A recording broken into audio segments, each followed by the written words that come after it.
9 aturan desain kamar mandi minimalis, bersih rapi tanpa ribet. Sebelumnya pastikan klik tombol subscribe, share, dan like ya, agar channel ini bisa lebih berkembang, membagikan manfaat lebih banyak. Terima kasih. Halo Bunda semua. Hari ini kita ngobrol santai ya. Bukan ceramah, bukan kuliah desain, ini curhat dari sesama manusia yang pernah capek lihat kamar mandi sendiri. Bunda pernah nggak pagi hari baru bangun, mata masih setengah merem, niatnya mau wudhu atau mandi biar seger. Tapi pas buka pintu kamar mandi, yang kelihatan pertama bukan rasa seger, tapi botol-botol berdiri kayak barisan tentara, ada sabun yang tinggal seperempat tapi masih disimpan, ada sampo bekas promo beli 2 gratis 1, ada sikat yang entah masih dipakai atau cuma numpang hidup. Belum lagi ember, gayung cadangan, dan lap yang digantung tapi nggak pernah kering. Baru lihat aja, capek. Padahal, kamar mandi itu tempat paling jujur di rumah. Di situ kita sendirian, nggak ada tamu, nggak ada pencitraan. Kalau tempat ini ribet dan berantakan, seringkali hidup kita juga lagi ribet. Makanya hari ini Bunda mau cerita tentang 9 aturan desain kamar mandi minimalis. Bukan supaya rumah kelihatan instagramable, tapi supaya hidup sehari-hari lebih ringan. Aturan pertama, minimalis itu bukan soal mahal, tapi soal cukup. Ini aturan paling susah, tapi paling penting. Karena kita sering kejebak pikiran, siapa tahu nanti kepakai, botol kosong disimpan. Sabun, sisa dikumpulin. Handuk lama disayang karena kenangan. Padahal kamar mandi bukan museum sejarah hidup kita. Contoh nyatanya gini Bunda. Kalau satu orang mandi, sebenarnya cukup 1 sabun badan, 1 sampo, dan sikat gigi sejumlah anggota keluarga. Tapi kenapa di kamar mandi bisa ada 7 botol? Karena kita jarang berani bilang cukup. Begitu Bunda mulai pilih, yang ini dipakai, yang itu dibuang atau disumbangkan, ruang langsung terasa lega. Bukan cuma ruang tapi dada juga. Aturan nomor 2, permukaan yang mudah dibersihkan itu bentuk sayang ke diri sendiri. Bunda pasti pernah ngalamin. Niat bersih-bersih sebentar, jadi sejam lebih karena nat lantai kecil-kecil. Atau rak berlekuk yang harus digosok satu-satu. Minimalis itu bukan soal cantik dulu, tapi soal Bunda nggak capek tiap minggu. Contoh realnya, lantai polos warna netral memang kelihatan biasa, tapi waktu dibersihkan, tinggal pel. Selesai. Nggak perlu sikat sambil ngedumel.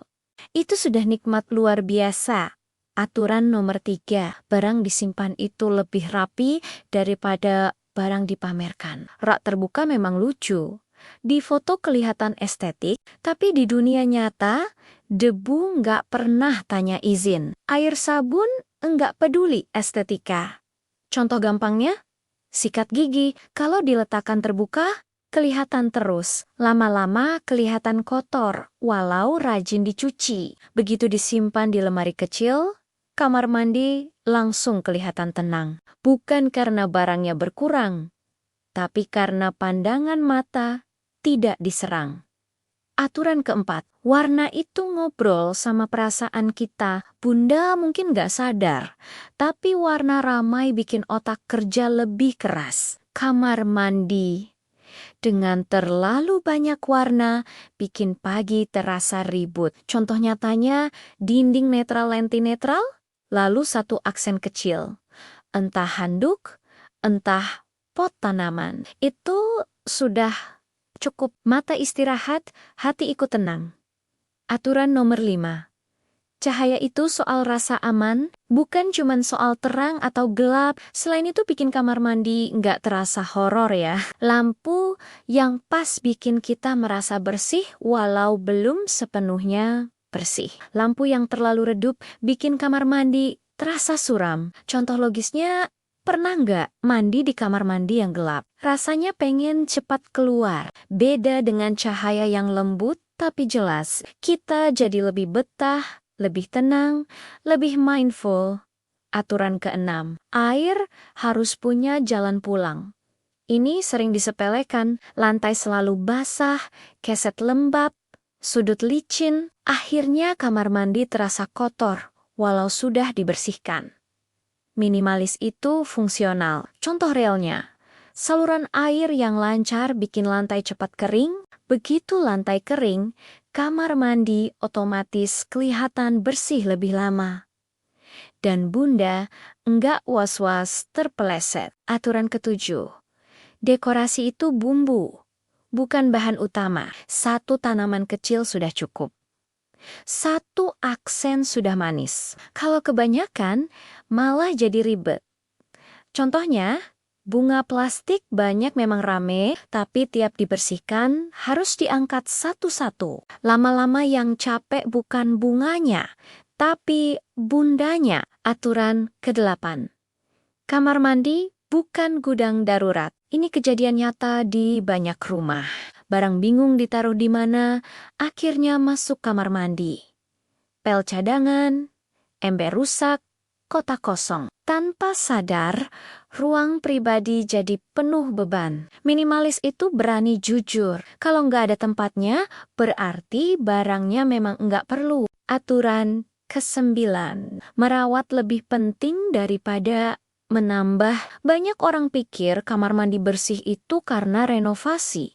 Padahal seringkali cuma karena kebiasaan kecil. Dilap setelah mandi, disusun ulang sebentar. 5 menit tapi rutin. Contoh nyatanya, kamar mandi sederhana tapi dirawat.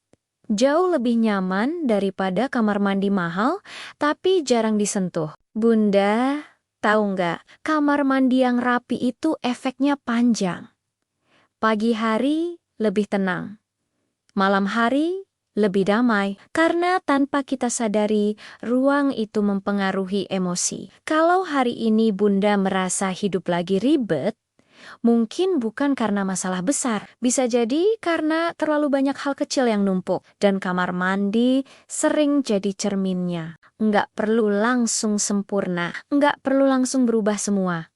Mulai dari satu sudut, satu rak, satu kebiasaan kecil. Kalau Bunda senyum-senyum sendiri sambil dengar ini, berarti kita senasib.